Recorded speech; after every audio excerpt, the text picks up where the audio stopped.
Welcome to this edition of Viewpoint on Mormonism. I'm your host, Bill McKeever, founder and director of Mormonism Research Ministry. With me today is Eric Johnson, my colleague at MRM. Today is September 11th, marking the anniversary of the Mountain Meadows Massacre. Yesterday, we were giving you some of the details that led up to this event that took place in southern Utah, where a group of immigrants traveling from Arkansas to California were killed by a group of Latter-day Saint men.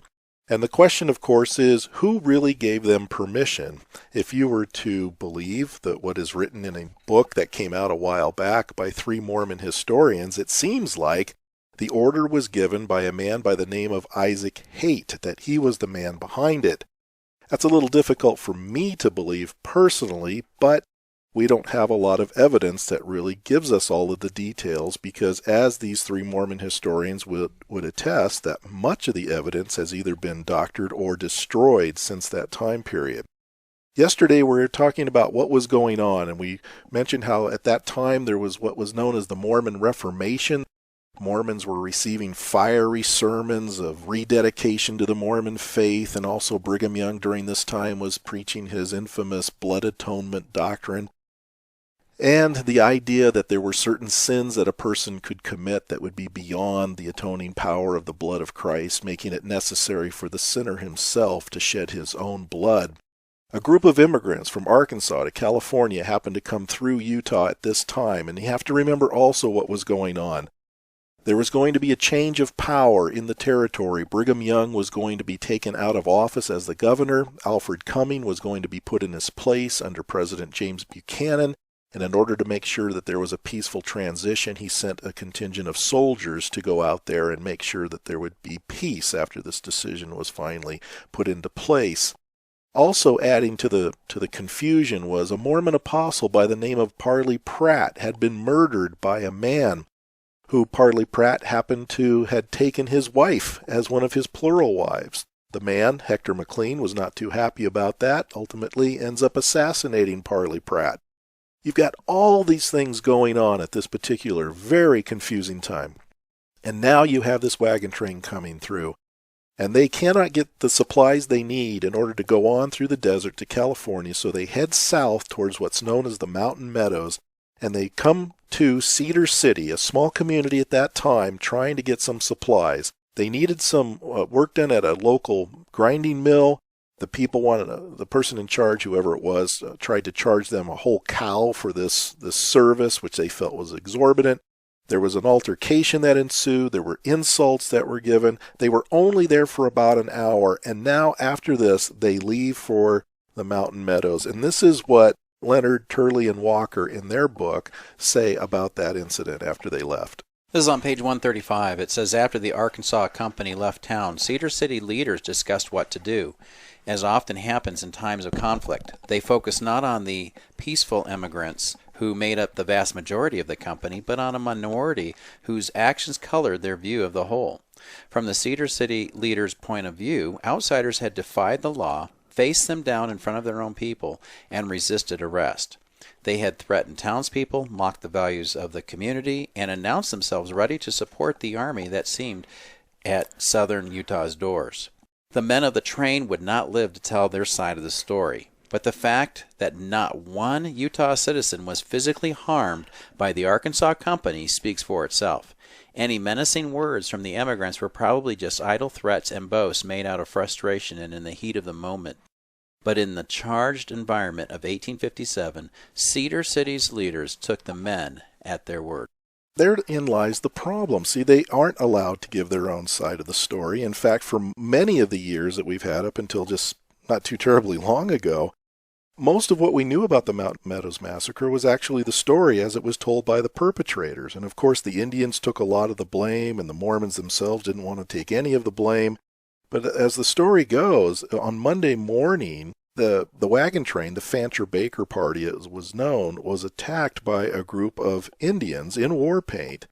And unfortunately, the Indians could not do the job of killing these immigrants, so the white men had to get involved. The Mormons had to get involved. And the way the story reads, according to the comprehensive history of the church, is that 2 men in the immigrant party left the camp in the meadows, evaded the watchfulness of the Indians, and were making their way to Cedar for help. Along the way, they met 3 white men to whom they told their errand, but were immediately attacked, and one of them was killed. The other escaped and returned to the immigrant camp with his news, of course, that the white settlers were doubtless in league with the Indians for their destruction, since his companion had been killed by white men. Now, there's some controversy over how many people were actually in this story. Still, we have to assume at least the main gist of what's being said here did take place. In other words, the immigrants now know it's not Indians that are just attacking them, that it's actually the white men. Well, who are the white men in the area? All they are Mormons. Mm-hmm. And they know this. But at the same time, they're running into a problem because this siege takes several days. And then finally on Friday, September 11th, 1857, the settlers, a lot of them have been killed. Many of them are wounded. They're running out of ammunition. And now John D. Lee is going to be appointed to go in with a white flag and negotiate a peace process with these men. And the way the story goes is that he tells them that they are to put their guns in a certain wagon and they're going to march out single file and they're going to find help by the locals. They're going to take them to help. So they're being lied to. They're being betrayed. So what ultimately happens is they leave the fortification of the circled wagons, kind of like what you would expect in a Hollywood movie, and they leave the safety of those wagons. But remember, they have no ammunition. They're really in a hard spot here, so they have to take the John D. Lee's word for it.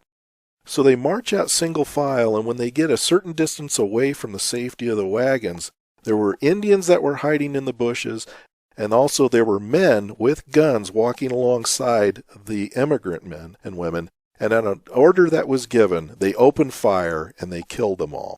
Point blank range? Point blank range in many cases, chasing them down if they had to and shooting them in the back, whatever it took. But ultimately, the immigrants were all killed. Well, why would they do this? Well, one of the reasons being is the immigrants knew that white men were involved.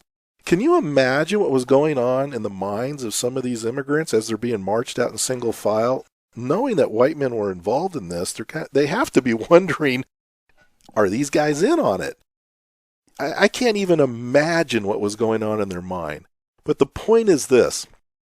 The Mormons end up killing this group of immigrants, men, women, and children. Now, the younger children ultimately ended up in the homes of some of the local Latter-day Saints. And real quick, explain why they didn't kill the children. Well, because they believed that they were under the age of accountability, so they were safe in that aspect of Mormon doctrine. They would be considered innocent.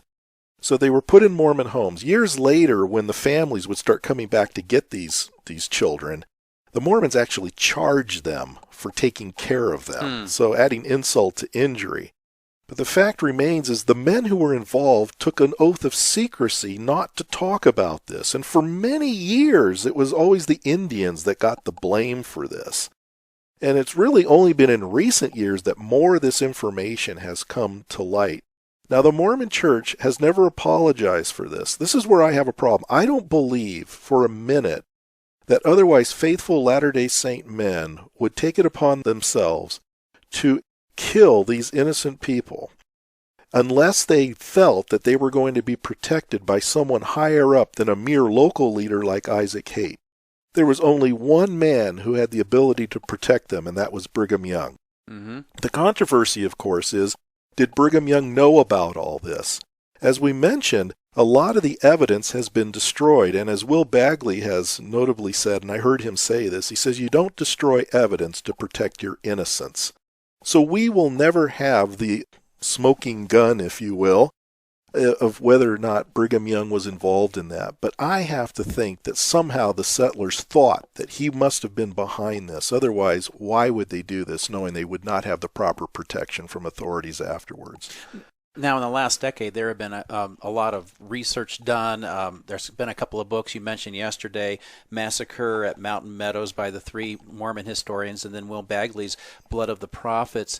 And they differ on their views. Can you explain real quickly how they differ and how important Well, very quickly, this is? Will Bagley firmly believes that Brigham Young was the one who gave the order to kill these people. He firmly believes that. Now, naturally, 3 Mormon historians, unless you can prove that they have outright evidence that gives Brigham Young the blame, are going to defend Brigham Young. I mean, how is it that you can say that you have a prophet of God that ordered the extermination of over 120 people? So naturally, they're going to be more defensive. We don't have access to the archives like these historians did. All we can do is take their word at it that they are being totally honest with the information that they found in the archives. That's all we have to go by. But you have destroyed evidence, so you may not have everything. Well, they even admitted that. When I was at a Mormon History Association meeting, that was the question that was raised. Has the evidence been doctored or destroyed? And I think it was Turley that actually answered the question for the group. And he said, oh, yes, absolutely. They knew that there has been evidence that has been destroyed. So we will never really know. Will Bagley could be absolutely correct. My hunch is he probably is. But I have no evidence to really prove that. But the fact that the Mormon Church really won't take the real blame for the whole thing, and they always want to brush it off on the local leadership. They say that they regret what happened, but they never offered an apology. And this has bothered a lot of Latter-day Saints, as well as the family members of the victims. In 2007, they had a special ceremony there. You were there, Bill. Tell us what that was like. I was there. I actually heard a member of the First Presidency, Henry Eyring, issue that statement of offering regret. Many Mormon took that as an apology, and the church had to come out later on and make a correction and say, no, it was not an apology. It was merely regret.